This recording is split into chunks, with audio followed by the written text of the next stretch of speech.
This is the Lone Crater YouTube. We hope this video helps. You start by removing contaminants so polishing actually works. First, inspect the chrome for pitting or flaking.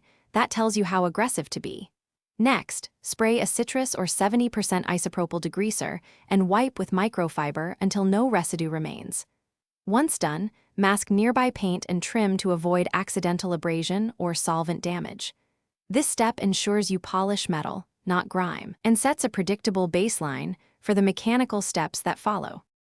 Now you perform the core restoration with controlled abrasion and refinement.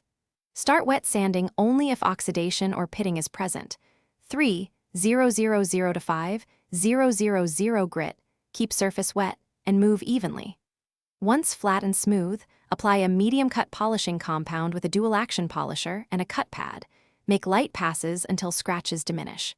Then switch to a fine polish and soft foam pad for mirror clarity. Make sure to wipe frequently and inspect at different angles to avoid overworking one spot. You finish by locking in the shine and protecting the metal. Apply a thin layer of metal sealant or a nano-ceramic product and buff with a clean microfiber until even and glossy. Once done, inspect under direct light and touch for smoothing any remaining haze. If hazing or loss of shine returns quickly, make sure the plating isn't compromised. If it is, you'll need replating. Otherwise, repeat the fine polish step and reseal. This single sequence is the only reliable way to restore lasting chrome shine. Thanks for watching.